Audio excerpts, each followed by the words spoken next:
Hey, it's Birdman for Birdman on the Mountain, and here with WMI-TV, hanging out at the White Mountain Independence Conference Center. That means it's the Sholo Shout.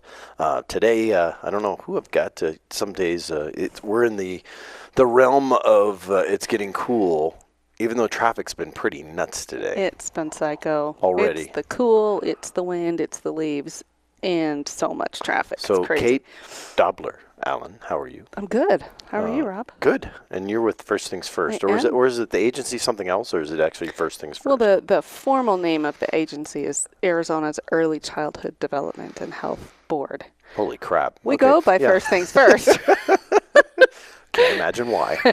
It's one of those governmental names, but you actually have a cool name. We have a cool too. name, and it rolls off the tongue, and it sort of makes sense with our focus on early childhood and those first years of life that are really the very most important.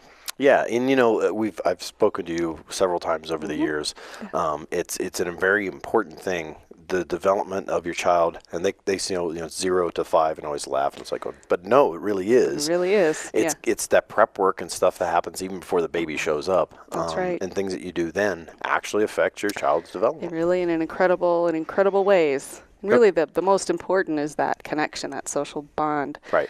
that you build with your fantasy baby before the baby's born. You're dreaming about how it's going to be to have a baby, and what is this baby going to be like, and how wonderful it's going to be. And then the baby's born, and sometimes it's really not wonderful, and it's really hard, and nobody sleeps, and nobody can breathe, and then it's the fall, but it's really the most important time is right when that baby is born, and it's that golden hour, and it's that first time you get to hold and touch and feel that real baby. That's really the most important time in all of life, really. It's the foundation for all the rest of it. So talk me through First Things First. I want to do this because I want to set the foundation of understanding of First Things First for those that maybe haven't seen it before or heard about it before. Reestablish that. Tell us what you do. Sure. So First Things First is the cool name that the organization goes by, right? And we are a voter-approved agency in Arizona. This was a voter initiative that was passed in 2006 and created the agency in statute and created a dedicated tobacco tax revenue with the sole purpose and focus of creating a citizen-led and citizen-driven model that looks at the needs of communities and the needs of families with children birth through 5, and then connects those needs with the assets in every community to create a system that will support our kids to be ready for kindergarten. Very good. Cool. And that's basically what you day to day. And you're supporting schools, you're supporting other organizations as well? Right. So within the statute, each regional partnership council has 11 named statutory seats. And each of those seats is a sector of the community. So we have a parent, a healthcare provider, a member from the business community, philanthropic community, faith community, a child care provider, an early childhood professional development provider and instructor, several at-large seats, so general community members. The requirement or the expectation is that you live or work in the region for the regional council that you apply to serve on. But this is really it's a citizen-driven and application-driven, volunteer-run effort of system building that we do across the state, and then I lead that work in the Navajo Apache region as the regional director. Awesome. Cool. Now, let's fast forward to now. And of course you're doing that now, but there's something happened here just recently. Yes. So tell me, I got an email from Tony who works with you guys. You did, yes. We tell me what just happened. forwarded out a localized press release that really celebrates the work of regional partnership councils and the work of our volunteer community members.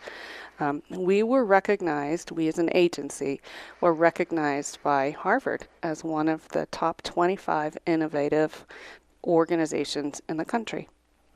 So as a state, this organization, structured around using community voices and community-led initiatives to create a system to support our very youngest children, is innovative and recognized and incredibly powerful.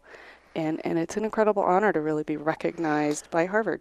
Yeah, to put that in perspective, hundreds and hundreds of agencies are putting in and vying for these kind of things. Correct. And, obviously they put you through a bunch of hoops. A bunch of hoops, yes. It's an application process. And so as an organization, leadership said, we really do incredible work, and our volunteers really do an incredible service to our community. Over 200,000 hours of volunteer time. Phenomenal. Across the state, and we want to recognize our council members for that work, and that's what happened. Very good. So how does one get resources from First Things First? What do they do, or is it available? Tell me some of the process. Sure. So as a system building organization, First Things First doesn't provide direct service. We're not providing home visiting services. We don't provide well child visits, in that we're not checking a child's height and weight.